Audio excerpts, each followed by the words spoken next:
Bismillahirrahmanirrahim. Assalamualaikum warahmatullahi wabarakatuh.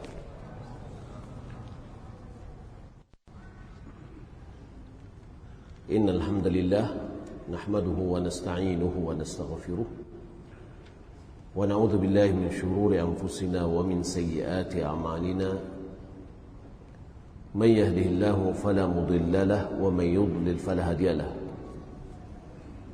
وأشهد أن لا إله إلا الله وحده لا شريك له وأشهد أن محمدا عبده ورسوله اللهم صل وسلم على نبينا محمد وعلى آله وصحبه أجمعين أما بعد. Kaum muslimin dan muslimat rahimani wa rahimakumullah. Alhamdulillah, segala puji bagi Allah Subhanahu wa taala yang senantiasa mencurahkan segala nikmat dan karunia-Nya. Dengan karunia dan nikmat-Nya kita bisa berkumpul di masjid yang penuh berkah ini guna mempelajari bagian dari agama kita. Salat dan salam semoga dan anugerah kepada Allah Subhanahu wa taala kepada Nabi kita Muhammad sallallahu alaihi wasallam. Allahumma salli ala Muhammad wa ala ali Muhammad. Kita telah masuk dalam pembahasan janaiz. Kita telah ambil hukum memandikan mayat dan tata caranya. Bahwasanya memandikan mayat itu adalah wajib, dan tata caranya mayat itu dimandikan. Yang pertama adalah orang yang diwasiatkan, tapi dengan catatan pelaksana itu adalah orang yang terpercaya, yang soleh, yang mengerti tentang hukum-hukum yang berkaitan dengan pemandian jenazah. Yang didahulukan adalah orang yang diwasiatkan, setelah itu adalah orang terdekat dengan si mayat, ya, sesuai dengan urutan asabah. Persoalan yang kedua, may yatawallal ghusl. Siapa yang berwenang untuk memandikan? Al-afdal an yatawalla ghusl al-mayyit man huwa a'rafu bi sunnatil ghusli min athiqatil umana'il udud. Yang paling afdal, yang berwenang, yang melaksanakan pemandian jenazah atau mayat adalah orang yang lebih mengetahui sunnah memandikan. Artinya orang yang betul tahu tata cara pelaksanaan memandikan secara sunnah, bukan secara adat, tapi sesuai dengan sunnah. Yang dia itu dari kalangan orang yang terpercaya, yang amanat dan yang saleh. Wala siyama idza kana min ahlihi wa aqaribihi, apalagi kalau mereka itu adalah dari keluarganya dan karib kerabatnya. Lianna alladhi yatawalla ghuslahu sallallahu alaihi wasallam kanu min ahlihi, karena yang melaksanakan pemandian Rasulullah sallallahu alaihi wasallam mereka itu adalah dari keluarga beliau, ka Ali radhiyallahu anhu wa ghairihi, seperti Ali dan yang lainnya. Wa awlan nasi bi ghuslihi, orang yang paling berhak untuk memandikan si mayat, wasiyuhu alladhi awsa an yaghsilahu, yaitu orang yang dia wasiatkan untuk memandikannya. Thumma abuhu thumma jadduh thumma al-aqrab fal aqrab min asabatihi thumma dhu arhami. Kemudian setelah dari orang wasiat yang diwasiatkan, kemudian bapaknya, kemudian kakeknya, kemudian orang yang terdekat hubungannya dengan beliau dari kalangan asabah. Asabah adalah orang yang mewarisi dari si mayat, dari sisa harta. Siapa mereka? Orang-orang ahli waris dari laki-laki. Tadi sudah sebutkan, berarti bapak, kakek, setelah itu turun kepada anak, kemudian keturunannya ke bawah, anak, cucu, kemudian saudara, yaitu saudara sekandung, saudara sebapak, kemudian anak mereka, kemudian baru paman, kemudian anak paman. Setelah itu baru dzawul arham, karib kerabat. Siapa menjadi karib kerabat? Keponakan kandung, itu karib kerabat. Ya, apabila dia adalah misalkan kalau laki-laki yang meninggal, kemudian laki-laki dari keluarga dari saudarinya, ya, perempuan, maka itu bukan termasuk ahli waris, namun dia termasuk dzul arham. Wa yajibu an yatawalla ghusl adh-dhakari ar-rijal wal untha an-nisa. Wajib yang melaksanakan pemandian laki-laki adalah orang-orang laki-laki. Perempuan adalah wanita. Wa istathna min dzalika zawjan. Dikecualikan kalau seandainya suami istri. Fa inna likulli wahidin minhuma ghusl akhar. Karena masing-masing mereka boleh memandikan yang lain. Jika istrinya meninggal, suaminya boleh memandikan. Jika suaminya meninggal, istrinya boleh memandikan. Akan tapi perlu diingat tidak ada ikhtilat di sana. Ya, tidak ada ikhtilat. Li hadis Aisyah radhiyallahu taala anha, berdasarkan hadis Aisyah, "Law kuntu istaqbaltu min amri mastadbartu ma ghassala an-nabiy sallallahu alaihi wasallam ghairu nisa'ihi." Aisyah mengatakan, kalau seandainya aku bisa membalik apa yang telah terjadi, maka tidaklah yang memandikan Nabi kecuali istri-istrinya, karena istrinya banyak. Ya. Namun itu sudah waqa' terjadi, ya, yang mana yang memandikan Nabi adalah yang dari laki-laki, dari karib kerabatnya. Wa qala Nabi sallallahu alaihi wasallam li Aisyah radhiyallahu taala anha, dan Nabi sallallahu alaihi wasallam berkata kepada Aisyah, "Law mitti qabli la ghasaltuki wa kafantuki." Kalau seandainya engkau meninggal dunia sebelumku, pastilah aku yang memandikanmu dan mengafanimu.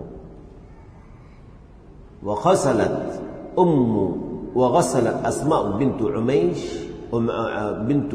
Umais zawjaha Abu Bakar As-Siddiq radhiyallahu ta'ala.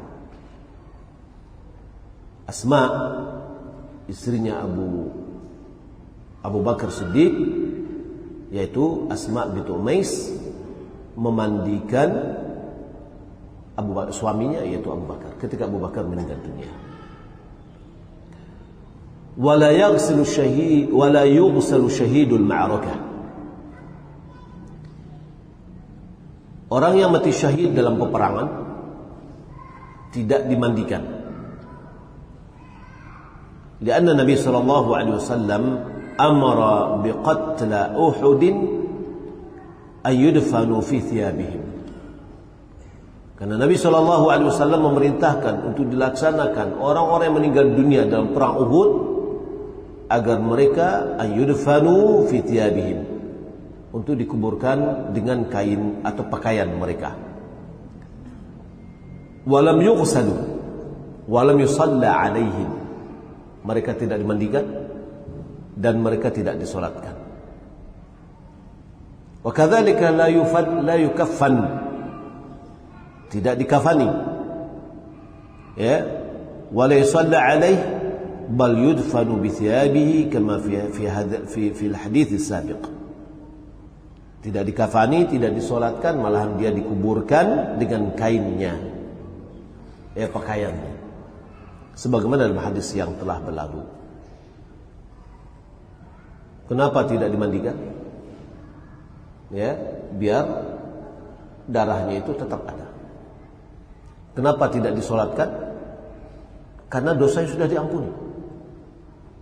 Ya, yughfaru lisyahid awwal qatri damihi illa ad-dain. Orang mati syahid itu diampuni semenjak tetesan pertama dari darahnya. Diampuni dosanya. Kecuali hutang. Hutang tidak bisa diampuni. Jadi hutang harus dibayar. Maka ini menunjukkan beratnya hutang tersebut. Wasiqtu wa huwa al-waladu yasqutu min batni ummihi qabla tamamih dhakaran kana aw untha idza balagha 4 ashhurin ghusila wa kufina wa suli alayhi li'annahu ba'da 4 ashhurin yakunu insana. Anak yang gugur atau keguguran, yaitu anak yang gugur dari kandungan ibunya sebelum sempurna bilangannya. Berarti dia meninggal dunia dalam kandungan kemudian digugurkan. Maka baik itu laki-laki maupun perempuan dari anak tersebut, apabila dia sudah berumur 4 bulan, dimandikan, dikafani, disolatkan. Kenapa? Karena setelah 4 bulan dia sudah menjadi manusia. Ya.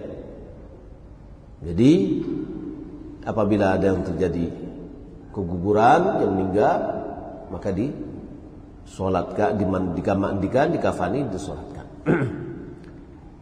Kemudian ibunya statusnya setelah itu adalah nifas. Tapi kalau seandainya sebelum sempurna umur 4 bulan, maka dia tidak termasuk melahirkan. Ya, keguguran pada 1 bulan pertama atau bulan kedua atau bulan ketiga itu dianggap istihadah, tidak nifas, dan tidak dimandikan, tidak dikafani, dan tidak disolatkan karena dia belum berbentuk manusia. Persoalan yang ketiga, hukmu takfinihi wa kaifiyatihi atau kaifiyatuhu. Hukmu takfinihi wa kaifiyatuhu. Hukum mengafani mayat dan tata cara mengafaninya. Wa takfinuhu wajibun liqaulihi sallallahu alaihi wasallam fil muhrim alladhi waqasathu rahilatuhu. Kaffinuhu fi thawbayn. Yani mengafani mayat adalah wajib. Disebabkan sabda Nabi SAW terhadap orang yang sedang berihram yang terkena tendang oleh binatang kendaraannya, dia meninggal dunia. Nabi mengatakan kaffinuhu fi thawbayn. Yani kafanilah dia. Al-aslu fil amri lil wujub. Hukum asal di dalam perintah adalah wajib. Maka ini hukumnya adalah wajib. Wal wajibu satru jami'il badan. Dalam mengafani mayat, kewajiban itu adalah menutup seluruh tubuhnya. Fa ilam yujad illa thawbun qasirun la yakfi li jami'il badan ghutiya ra'suhu wa ju'ila ala rajlayhi syai'un min al-idkhir.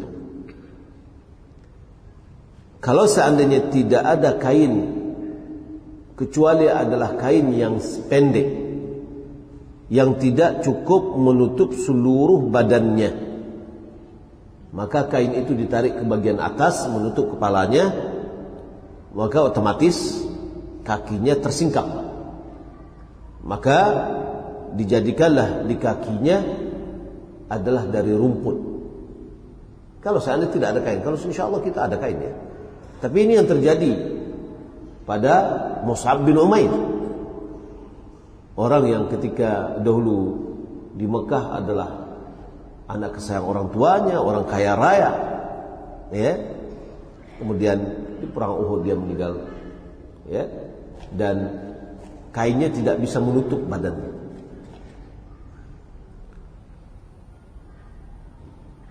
Liqauli Khabbab fi qissati takfin Mus'ab bin Umair. Ya.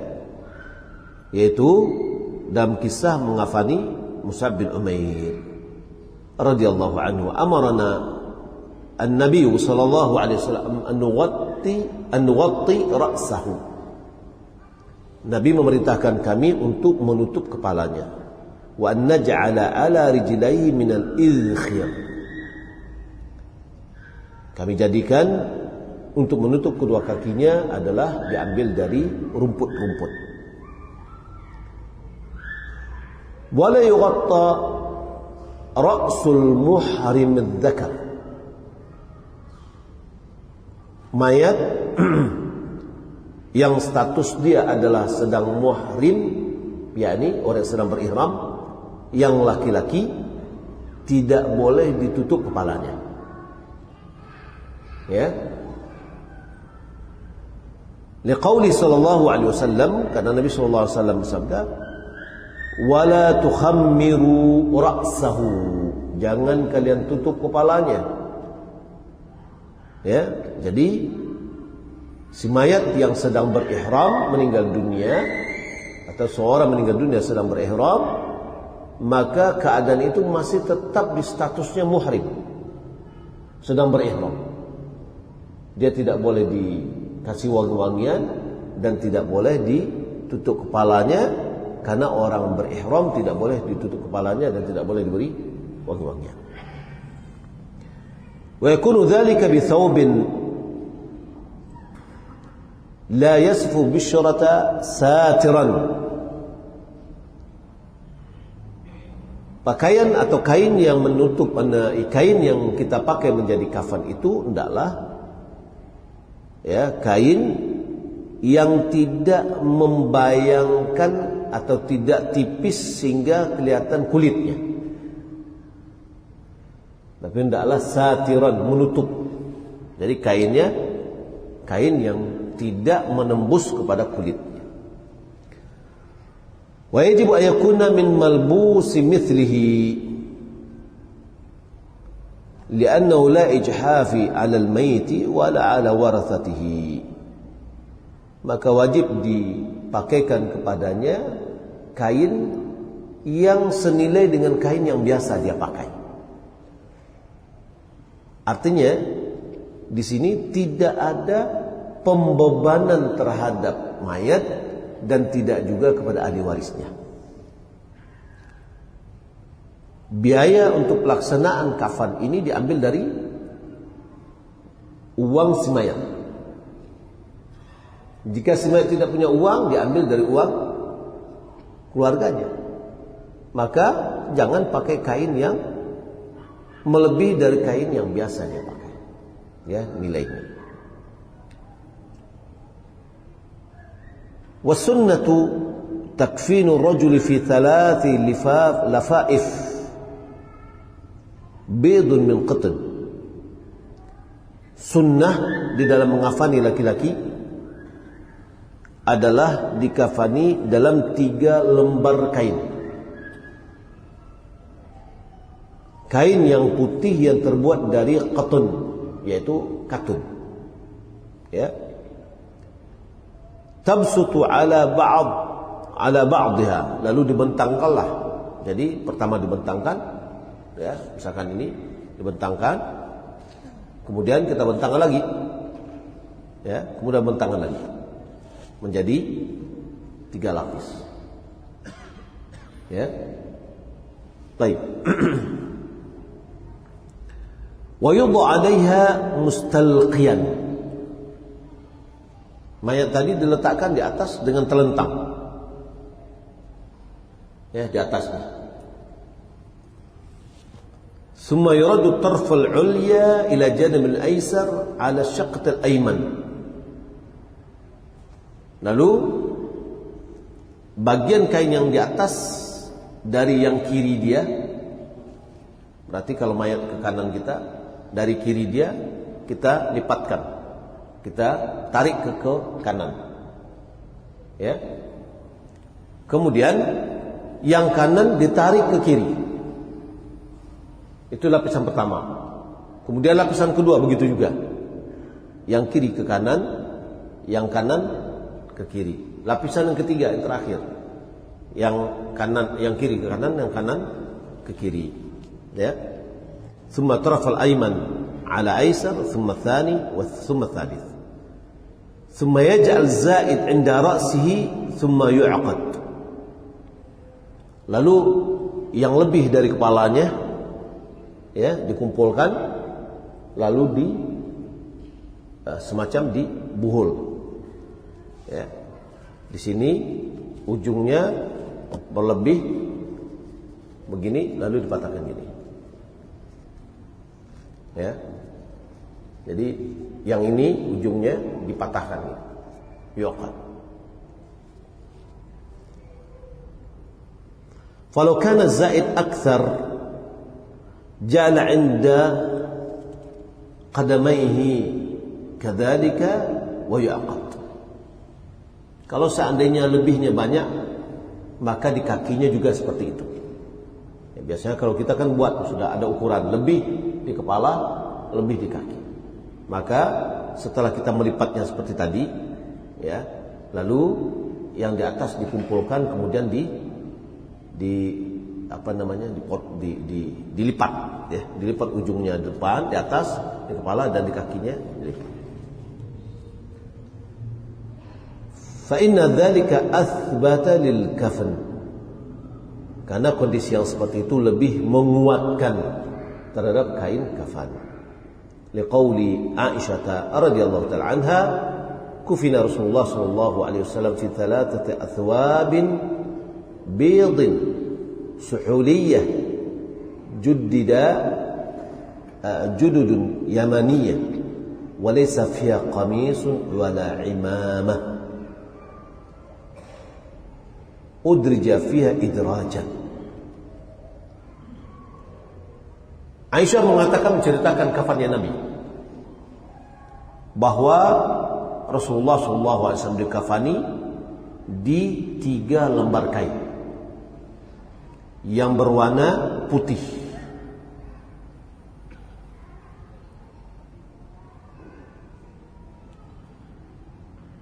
Suhuliyah. Suhuliyah ini adalah kain yang putih, yang bersih, ya.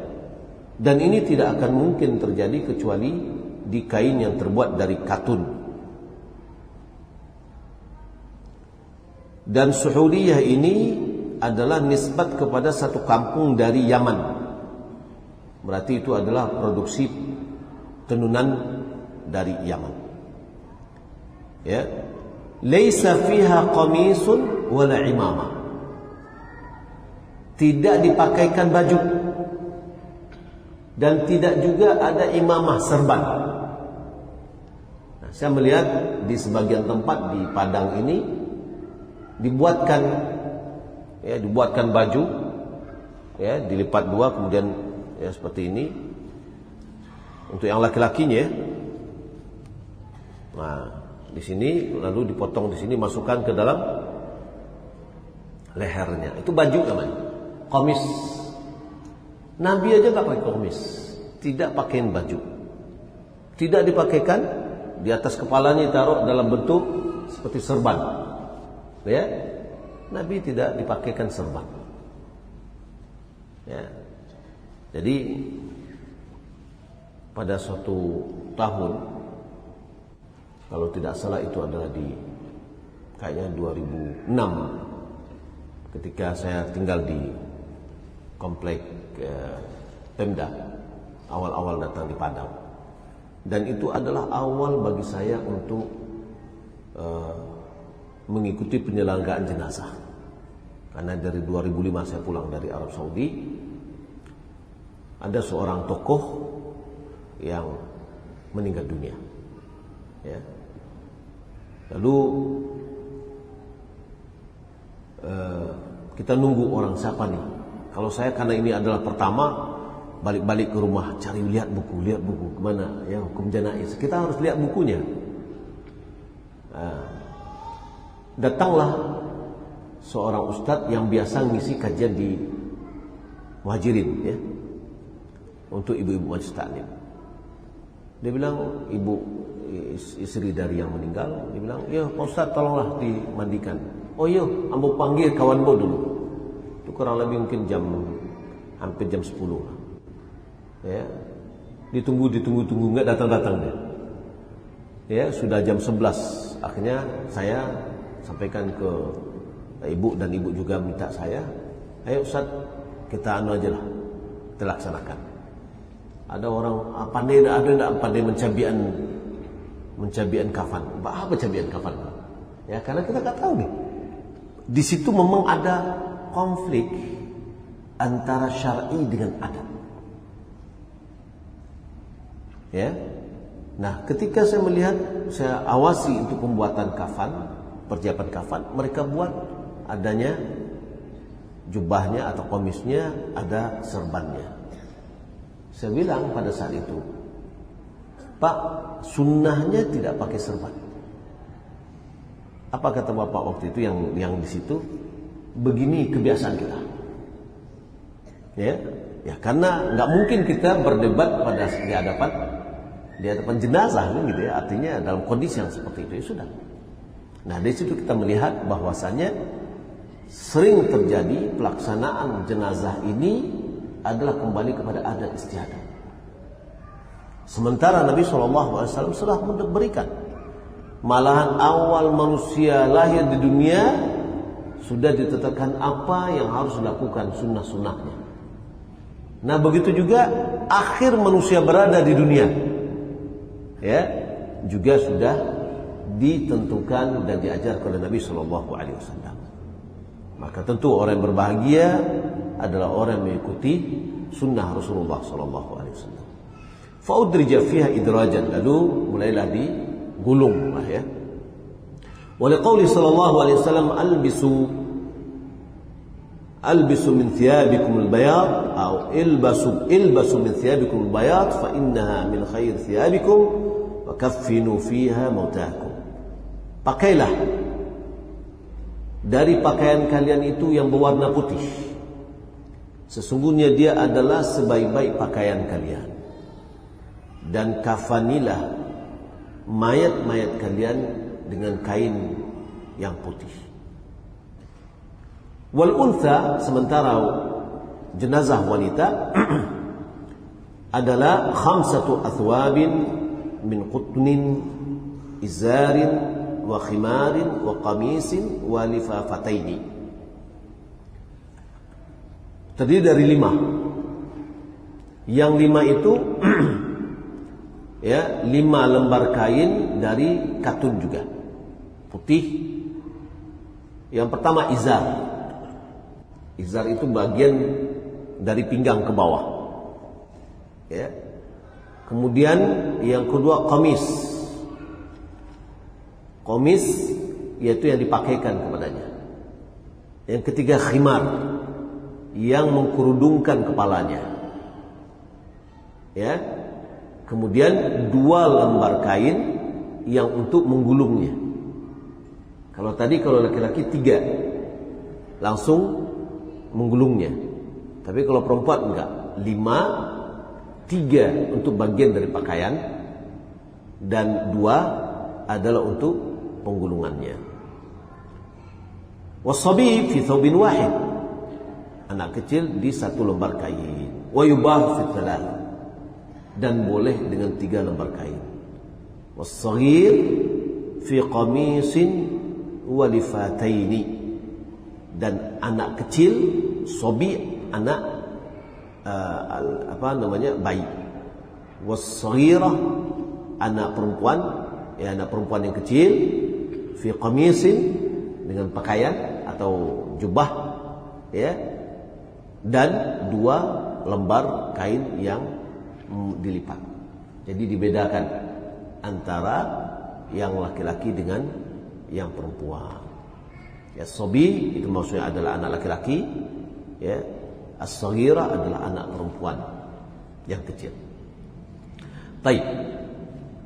Maka dengan demikian kita sudah mengetahui terjadi perbedaan pandang ulama dalam masalah, termasuk yang dibahas oleh Syekh Albani rahimahullah taala, apakah menurut beliau adalah tetap 3 juga bagi kaum laki-laki, kaum perempuan. Kalau mau kita pakai 5 dengan fungsi yang telah disebutkan juga tidak apa-apa.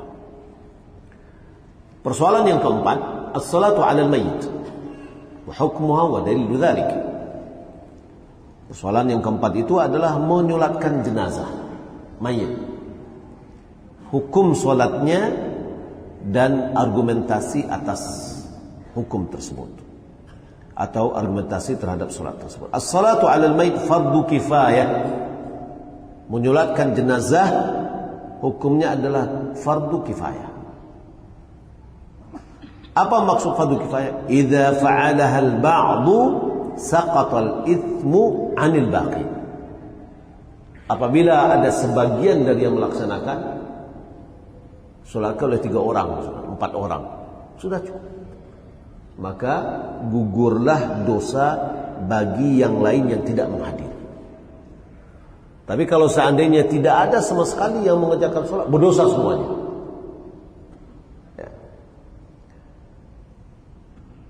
Dalilnya adalah qaulu sallallahu alaihi wasallam, sabda Nabi, fi man mata wa alaihi dayn. Pada orang yang meninggal dunia dia punya hutang. Apa kata Nabi? Sallu ala sahibikum. Salatlah kalian terhadap sahabat kalian. Yani pada saat itu Nabi tidak mau menyolatkan karena dia punya hutang. Bukan berarti tidak boleh disolatkan. Nabi memerintahkan, solatlah kalian ke sahabat kalian. Saya tidak memimpinnya. Ulama mengatakan ini adalah sikap Nabi yang tegas terhadap orang yang melalaikan hutang. Ya, dia tidak mau menyolatkan sebagai bentuk hukuman kepadanya. Dan itu pun juga sebagai bentuk hukuman jera kepada yang lain. Ya. Sementara para sahabat tentunya sangat berharap untuk mendapatkan doa Rasulullah SAW dalam solat jenazah itu. Wa qaulu sallallahu alaihi wasallam yauma mata an-Najashi, dan sabda Nabi ketika Najashi meninggal dunia di Habasyah. Ya. Dan tidak ada seorang pun yang menyolatkannya karena dia berada di negeri kafir. Dan dia pada saat itu ada seorang raja yang muslim. Ya. Apa kata Nabi SAW? Inna akhan lakum qad mat. Sesungguhnya ada seorang saudara bagi kalian, sungguh dia telah meninggal dunia. Faqumu fasallu alaihi. Maka berdirilah, bangkitlah, atau ayolah kita laksanakan solat untuk terhadap dia. Solat terhadap dia. Baik. Apakah Nabi SAW mengerjakan solat untuk Najashi? Najashinya ada di depan? Tidak. Itu adalah solat ghaib. Ya, solat jenazah, solat ghaib. Dalam ketentuan solat ghaib ini, ya, ulama terjadi perbedaan pendapat.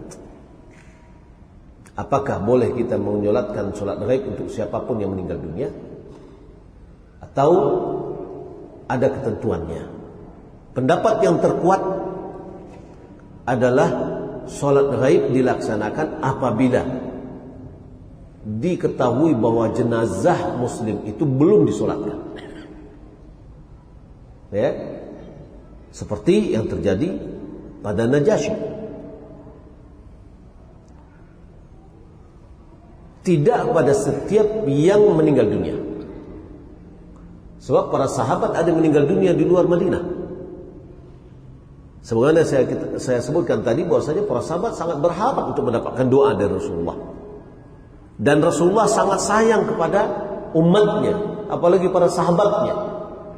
Dan tidak ada riwayat yang menjelaskan bahwa Nabi mengerjakan sholat ghaib untuk sahabat yang meninggal dunia di luar kota Madinah. Ya. Tapi ada riwayat yang menerangkan beliau sholat ghaib untuk Najashi karena tidak ada yang menyolatkannya. Maka kalau begitu, misalkan ada yang terbakar hangus habis, nggak ada lagi kecuali debu atau abu, atau dia tenggelam di laut atau jatuh pesawat dan yang lainnya sehingga tidak ditemukan, maka kita bisa melaksanakan sholat ghaib. Persoalan yang kelima, syurutus shalah 'ala al-mayyit wa arkanuha wa sunanuha. Syarat-syarat salat terhadap mayit dan rukun serta sunat-sunatnya. Syurutuha, syaratnya, wa syurutuha kal'ati. Syarat terhadap salat ini sebagai berikut. Yang pertama an-niyah, ada niat. Wa tsani taklif. Taklif ini maksudnya adalah orang yang menyolatkan adalah orang yang sudah dibebani syariat, yakni baligh, berakal. Ya. Yang ketiga istiqbalul qiblah, menghadap kiblat. Yang keempat satrul aurah, menutup aurat. Wa ijtinabun najasah, menjauhkan atau membersihkan diri dari najis. Li'annaha minas salawat. Karena salat jenazah ini adalah bagian dari atau sama dengan salat-salat yang lain.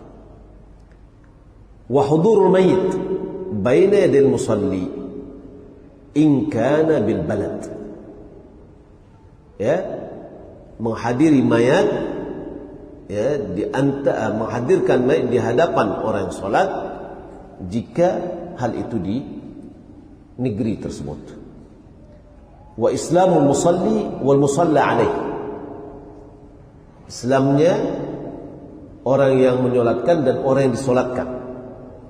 Wa taharatuhuma walau biturabin li'udhrin.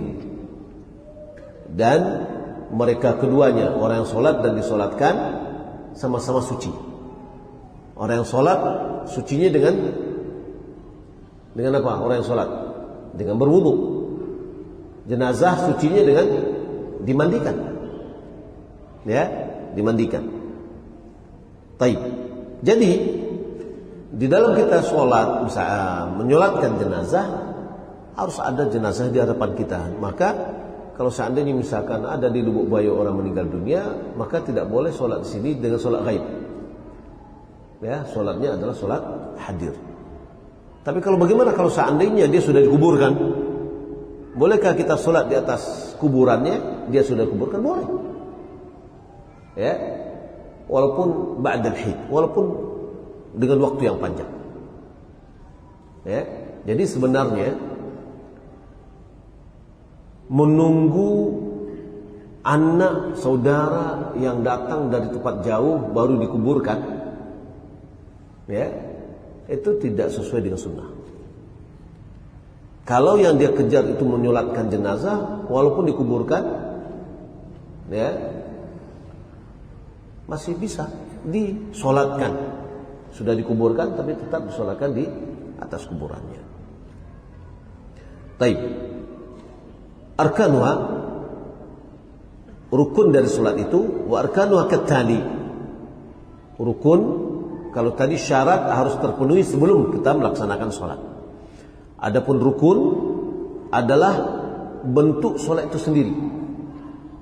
Yang pertama al-qiyam min qadirin fi fardhiha, yaitu berdiri untuk mengerjakan solat bagi orang yang mampu untuk melaksanakannya. Lianna salatun wajib al-qiyamu fiha kal mafruḍah, karena dia adalah solat wajib di situ berdiri sebagaimana solat fardu yang lain. Yang kedua takbiratul arba', ya, 4 kali takbir. Lianna Nabi sallallahu alaihi wasallam kabbara 'ala an-najashi arba'an, karena Nabi sallallahu alaihi wasallam menyolatkan Najasyi 4 kali takbir. Wa qira'at al-Fatihah li'umumi hadithi la salata liman lam yaqra bi ummil Qur'an. Kemudian rukun yang berikutnya adalah membaca Al-Fatihah, karena hadis yang bersifat umum, tidak ada solat bagi orang yang tidak membaca Ummul Quran, yakni Al-Fatihah. Yang berikutnya wassalatu ala Nabi, sallallahu alaihi wasallam.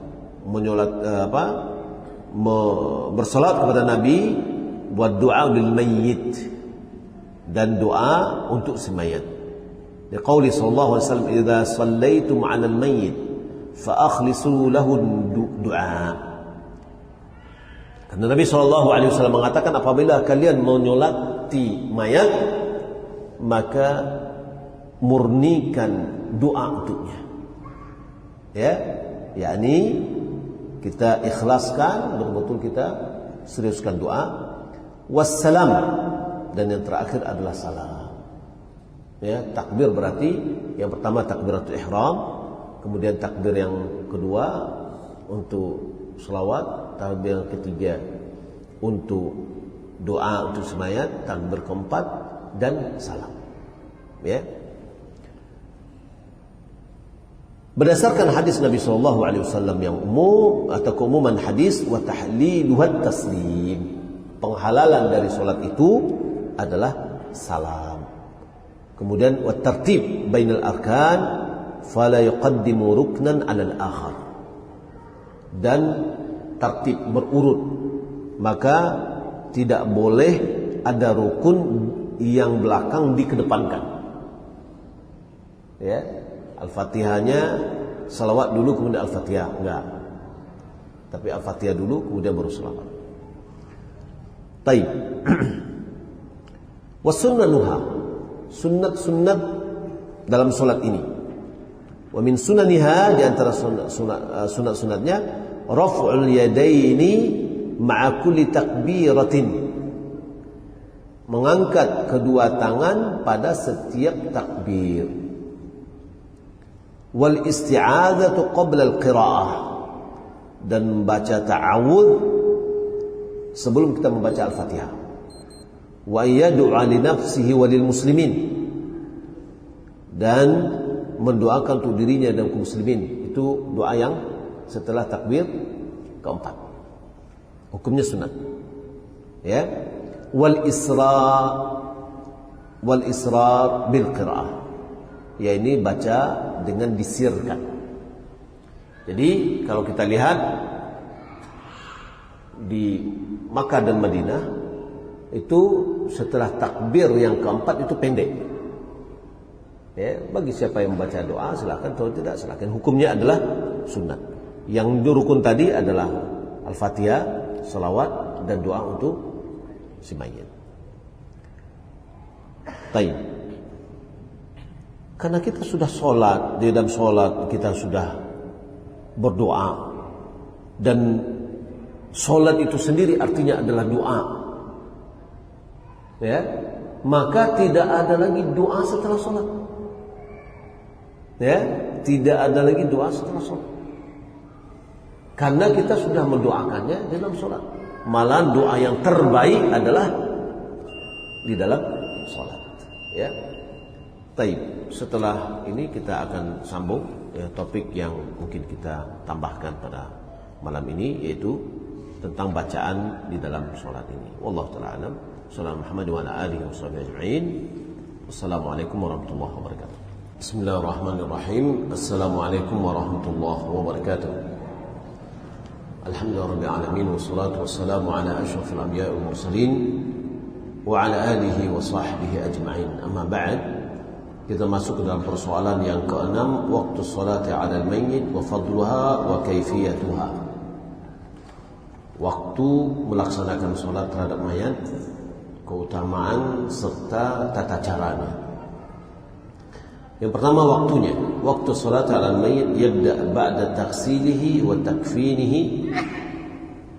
Ba'da taghsilihi wa takfinihi wa tajhizihi. كان حاضرا أو بلوغ خبر وفاته إن كان غائبا. Waktu pelaksanaan sholat terhadap mayat mulai setelah mayat itu dimandikan, dikafani, dan diselesaikan tajhiznya, persiapannya.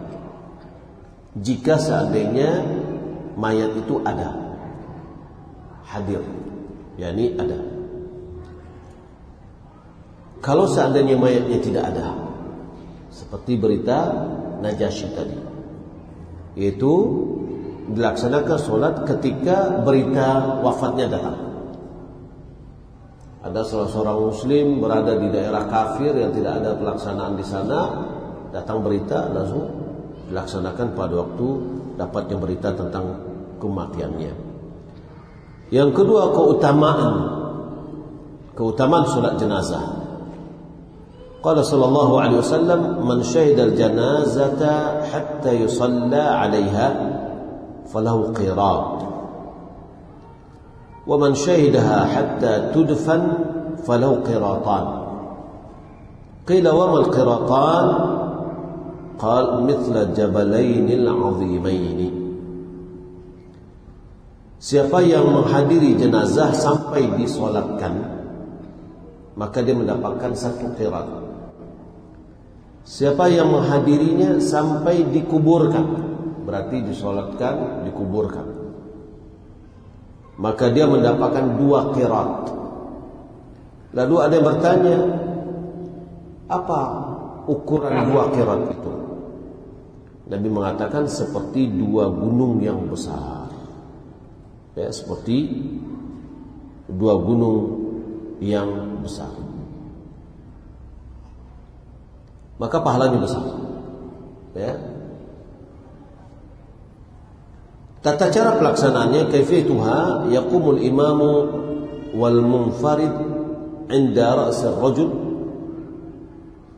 wa wasat al-mar'ah li thubuti dhalika min fi'lihi sallallahu alaihi wasallam fima rawahu anhu Anas bin Malik. Anas radhiyallahu anhu. Imam atau orang yang sholat sendirian berdiri di kepala laki-laki atau di pinggang perempuan, karena hal itu terbukti dari perbuatan Nabi sallallahu alaihi wasallam sebagaimana diriwayatkan oleh Anas bin Malik. Thumma yukabbiru lil ihram, lalu dia takbiratul ihram, wa yata'awwadhu ba'da takbir, wa yata'awwadhu, dia mengucapkan a'udzubillahi minasyaitonir rajim setelah takbir. Thumma yusammi, lalu dia membaca bismillah. Thumma yaqra al-Fatihah sirran, lalu dia mengucapkan al-Fatihah secara sir, ya, berbisik. Walau kana dzalika bil-lail, walaupun salat jenazahnya malam hari, tetap disirkan. Thumma yukabbir wa yusalli 'ala an-nabi. Setelah itu kemudian dia bertakbir dan bersalat kepada Nabi. Kama yusalli fit tasyahhud, sebagaimana dia bersalawat di dalam tasyahud salatnya. Berarti salawat Ibrahimiyah. Allahumma shalli ala Muhammad wa ala ali Muhammad kama shallaita ala Ibrahim wa ala ali Ibrahim innaka Hamidum Majid, sampai seterusnya. Thumma yukabbir, kemudian dia bertakbir. Takbir yang ketiga. Wa yad'u lil mayyit bid-du'a'il warid 'an Nabi sallallahu alaihi wasallam. Maka dia berdoa untuk si mayat dengan doa yang datang dari Nabi sallallahu alaihi wasallam. Wa minhu qawlu sallallahu alaihi wasallam, di antaranya sabda Nabi, Allahumma ighfir li hayyina wa mayyitina wa syahidina wa ghaibina wa saghirina wa kabirina wa dhakarina wa unthana. Allahumma man ahyaytahu minna fa ahyi 'ala al-islam wa tawaffaitahu minna fa tawaffahu 'ala al-iman. Allahumma ighfir lahu warhamhu wa'afihi wa'fu 'anhu wa akrim nuzulahu wa wasi' madkhalahu واغسله بالماء والثلج والبرد ونقه من الذنوب والخطايا كما ينقى الثوب الأبيض من الدنس وأبدله دارا خيرا من داره وأهلا خيرا من أهله وزوجا خيرا من زوجه وأدخله الجنة وأعيذه من النار وأعيذه من عذاب القبر أو عذاب النار. Itu yang diucapkan, yaitu doa untuk si mayat. Wa in kana al-mayyit saghiran, apabila si mayat itu anak-anak. Qal Allahumma ja'alhu salafan liwalidayhi wa faratan wa ajra. Ya Allah, jadikanlah anak itu mendahului kedua orang tuanya dan menjadikan pahala untuknya. Ya. Thumma yukabbir, lalu dia bertakbir, yakni takbir yang keempat. Wa yaqifu ba'daha qalilan, lalu dia berdiri sejenak. Wa in da'a bima tayassar fahsan, jika seandainya dia berdoa apa yang bisa dia doakan itu baik. Ka'yaqul, seperti mengucapkan Allahumma la tahrimna ajrahu wa la taftinna ba'dahu. Ya Allah, jangan engkau halangi kami dari pahalanya dan jangan engkau uji kami setelahnya. Thumma yusallim taslimatan wahidatan an yamini, maka setelah itu salam sekali saja ke yang kanan. Wa in sallama taslimataini fala ba'sa bih, jika dia bersalam dua kali kanan dan kiri boleh, tidak apa-apa. Ya. Wa man fatahu ba'dhu salati dakhala ma'al imam, siapa yang terlewatkan sebagian dari salat, ya, maka dia masuk bersama imam. Maksudnya siapa yang masbuk. Jadi kalau masbuk jangan ngejar imam, karena ada yang ngejar Allah. Nah, kemudian ikut dengan imam. Enggak. Takbirnya dia yang dia dapatkan dengan imam itulah takbir pertamanya. Ya. Wa idza sallam, apabila imam sudah salam, dia dapatkan takbir kedua misalnya, atau takbir ketiga. Imam membaca doa untuk jenazah, dia baru masuk, berarti dia baca Al-Fatihah. Kemudian dia bertakbir setelah takbirnya imam. Imam berhenti sejenak, dia membaca salawat. Kemudian imam salam, dia bertakbir. Ya. Dia lanjutkan dengan takbir untuk doa semayat. Kemudian dia bertakbir untuk diri sendiri, kaum muslimin. Setelah itu baru dia salam. Seperti pelaksanaan salat. Ya. Wa idza sallam qada ma fatahu ala sifatihi. Apabila imam telah salam, dia qada apa yang telah berlalu, yang dia tertinggal sesuai dengan tata caranya. Wa man fatatu salatu qabla dafni, siapa yang tertinggal mengerjakan salat sebelum mayat dikuburkan, falahu an yusalla 'ala al-qabr, dia boleh menjolatkan jenazah itu di atas kuburan. Jadi jenazahnya belum dimasukkan ke dalam. Li fi'li sallallahu alaihi wasallam atau qabla dafnihi falahu an yusalli 'ala al-qabr, dia boleh salat di atas kuburan. Li fi'li sallallahu alaihi wasallam dzalika ala qissati al-mar'ati allati kanat taqummu al-masjid, seperti perbuatan Nabi sallallahu alaihi wasallam kepada wanita yang dahulu membersihkan masjid. Ternyata meninggal dia. Lalu Nabi mendatangi kuburannya yang sudah dikuburkan, ya, dan dia sholat di atas kuburan tersebut dan mayatnya di dalam kuburan. Wa yusalla 'ala al-ghaibi 'anil balad 'inda al-'ilmi bi wafatihi walau bi syahrin aw akthar. Ya. Dikerjakan sholat ghaib, ya, dari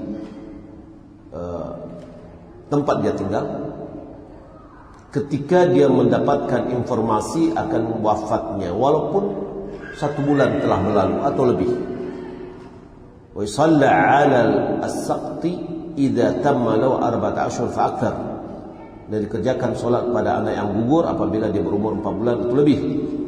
Wa in kana aqal min dzalika fa yusalla 'alaihi, apabila kurang dari 4 bulan maka tidak disolatkan. Baik, ini yang dapat kita sampaikan karena pembahasannya masih tersisa. Ya, insyaallah di akhir dari pembahasan kita, insyaallah kita buka untuk tanya jawab. Demikian yang dapat kita sampaikan. Sallallahu Muhammadin wa ala alihi wa sahbihi ajma'in. Wassalamualaikum warahmatullahi wabarakatuh.